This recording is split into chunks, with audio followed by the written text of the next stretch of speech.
अवधूत चिंतन श्री गुरुदेव दत्त. श्री स्वामी समर्थ. स्वामी भक्तांनो, तुमची या भक्तिमय चॅनलवर स्वागत आहे. स्वामी तुम्हा सर्वांना सुखात, आनंदात, ऐश्वर्यात ठेवोत ही स्वामी माऊली चरणी प्रार्थना.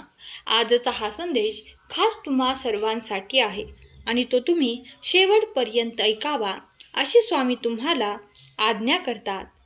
आणि हा संदेश जे शेवटपर्यंत ऐकतील त्यांचे मनपूर्वक आभार. स्वामींची कृपा त्यांच्या कुटुंबावर अखंड राहो ही स्वामींचरणी प्रार्थना. बाळा, आता रडणे थांबव. आता तुझी मोठी इच्छा पूर्ण होणार आहे. चिंता करू नकोस. तुझं भाग्य आता बदलणार आहे. भगवंताची कृपा तुझ्यावर होणार आहे. स्वतःची किंमत तू वाढवायला शिक. समाजामध्ये तुझी किंमत वाढेल. होय बाळा, कोणत्या गोष्टी कराव्या लागतील ज्याने आपली किंमत समाजामध्ये वाढली जाईल. आज 4 लोकांमध्ये आपली किंमत सर्वांनाच हवी असते, पण ही किंमत कशी मिळवावी हा प्रश्न सर्वांनाच पडत असतो. हा प्रश्नाचे उत्तर आपण या संदेशामधून ऐकणार आहोत. जर तुम्हाला लोक चिल्लर समजत असतील, कमी समजत असतील किंवा किंमत देत नसतील, तर यामध्ये लोकांचा नाही तर स्वतः तुमचा दोष आहे. तुमची चूक आहे की लोक तुम्हाला हलक्यात घेतात, कारण तुमच्या सवयी तशा असतात. आपल्या स्वभावामध्ये अशा काही सवयी असतात, त्यामुळे समोरचा व्यक्ती आपल्याला अजिबात किंमत देत नाही, मानसन्मान देत नाही. तर अशाच काही सवयी आज या संदेशामध्ये आपण ऐकणार आहोत, ज्या आपण बदलल्या तर समाजामध्ये आपली व्हॅल्यू नेहमीच राहील. चला तर मग वेळ न घालवता संदेशाला सुरुवात करूया. चॅनलवरती नवीन असाल तर चॅनलला सबस्क्राईब करा आणि मी स्वामींचा लाडका भक्त कमेंट करा. स्वामी भक्तांनो, सर्वात पहिली आणि महत्त्वाची गोष्ट ही आहे, ते कमी बोलण्याचे खूप जास्त फायदे आहेत. कमी बोलण्याचा पहिला फायदा, आपल्याला प्रत्येक शब्दाची किंमत समाजामध्ये टिकून राहते. व्यर्थ, वायफळ, बडबड करणारे लोक कोणालाही आवडत नाहीत. फक्त मोठे मोठे बोलायचं, करायचं काहीच नाही. अशा लोकांना समाजात कोणीही मान सन्मान देत नाही. उलट जी लोक बोलतात त्यांच्या प्रत्येक शब्दाला समोरच्या व्यक्ती लक्ष देऊन ऐकत असतो. त्याचबरोबर अशा व्यक्तीला समजूतदार, हुशार अशा सुद्धा उपमा दिल्या जातात. जास्त बोलणाऱ्या व्यक्तीला लोक कंटाळतात. या उलट कमी बोलणाऱ्या व्यक्तीशी लोक नेहमी संपर्क ठेवतात. 4 लोकांमध्ये आपल्या शब्दाची व्हॅल्यू ठेवण्यासाठी कमी बोलणे खूप महत्त्वाचे आहे. जिथे आपली बोलण्याची गरज आहे आणि आपण आपले मत मांडण्याची गरज आहे तिथेच बोला, नाही तर शांत रहा. हेच योग्य आहे. नाही म्हणायला शिका.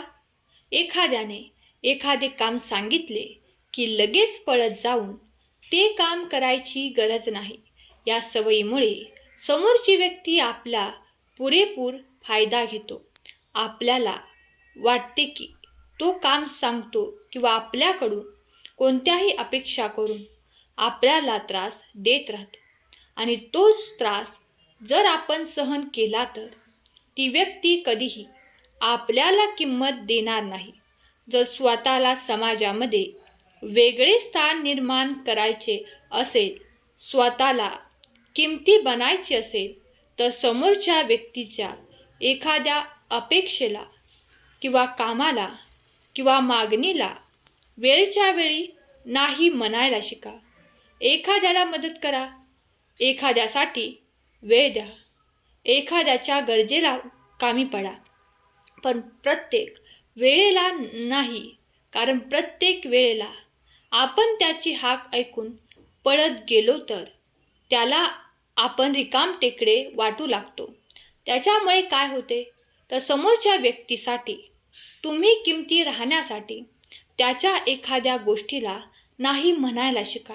प्रत्येक वेळेला त्यासाठी अवलंबून अवेलेबल राहू नका. स्वामी भक्तांनो, लगेच रिप्लाय देऊ नका. समोरची व्यक्ती तुम्हाला काही सांगत असेल किंवा त्रास देत असेल तर लगेच प्रत्येक गोष्टीला रिप्लाय देऊ नका. समजा एखादी व्यक्ती तुम्हाला आनंदाची बातमी सांगत असेल तरी त्याच्या आनंदावर लगेच रिॲक्ट होऊ नका. किंवा समोरची व्यक्ती तुम्हाला राग येण्यासाठी उकसावत असेल तरी देखील लगेच रिॲक्ट व्हायचं नाही. समोरच्या व्यक्तीचं काय मत आहे ते पूर्ण ऐकून घ्या आणि मगच तुम्ही त्या गोष्टीला रिप्लाय करा. समजा तुमचे एखाद्याशी भांडण लागले असेल आणि तो व्यक्ती तुम्हाला वाटेल तसे बोलत असेल तर नक्कीच त्याचे बोलणे स्पष्ट ऐकून घ्या आणि लक्षात घ्या. त्या गोष्टीचा बारकाईने विचार करा आणि योग्य थोडक्यात शब्दातच त्या व्यक्तीला रिप्लाय द्या. तरच तुमचा रिप्लायचे उत्तर उपयोगी होईल.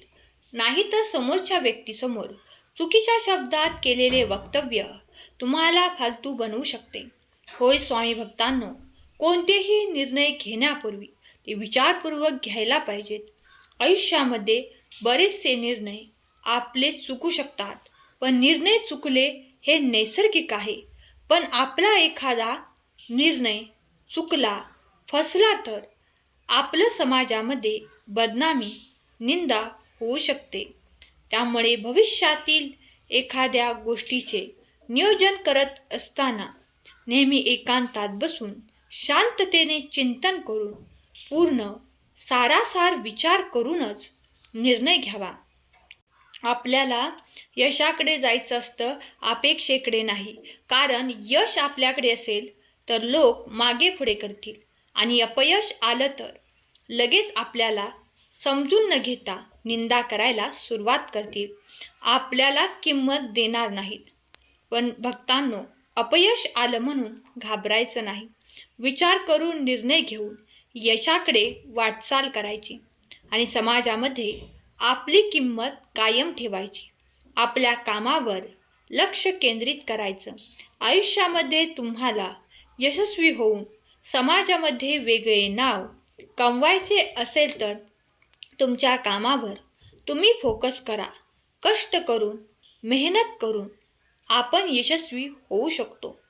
आपल्या आयुष्यात जे काही हवं ते आपण करू शकतो. त्यामुळे कष्टाला पर्याय नाही. तुमच्या ध्येयासाठी, तुमच्या यशासाठी तुमच्या कामावर लक्ष केंद्रित करा. ज्या वेळेला तुम्ही यशस्वी होता त्या वेळेला समाजामध्ये किंमत कशी राहते याचा तुम्ही विचार करा. यशस्वी लोकांना समाजामध्ये व्हॅल्यू आपोआप मिळत असते. त्यामुळे स्वतःला सिद्ध करण्यासाठी कामावर लक्ष केंद्रित करा. स्वतःवरती विश्वास ठेवा आणि भगवंतावरती सुद्धा विश्वास असेल तर लव यू गॉड टाईप करा आणि हा संदेश 2 जणांना शेअर करायला विसरू नका. कोणाशीही वाद घालू नका. एखाद्याला खूप घाण सवय असते, सतत इतरांशी भांडण काढायचं आणि व्यर्थ बडबड करायची, वाटेल तसे बोलायचे.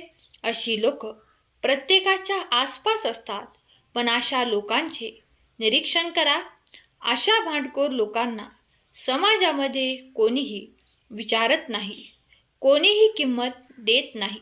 म्हणून अशा लोकांपासून कायम 2 हात दूर राहा. आपण त्यांच्याकडून एक शिकवण घ्यायची की कधीही कोणाशीही वाद घालायचा नाही. एखादी व्यक्ती आपल्याला मुद्दामून त्रास देत असेल तर त्या व्यक्तीशी सतत भांडत बसायचं नाही. त्याचे बोलणे ऐकून घ्यायचे आणि एकदम स्पष्टपणे सडेतोड उत्तर द्यायचं. जे लोक सतत तुमच्या समोरच्या व्यक्तीला उत्तराला उत्तर देत बसतात त्यांना लोक भांडखोर समजतात आणि अशा लोकांना कधीच किंमत मिळत नाही.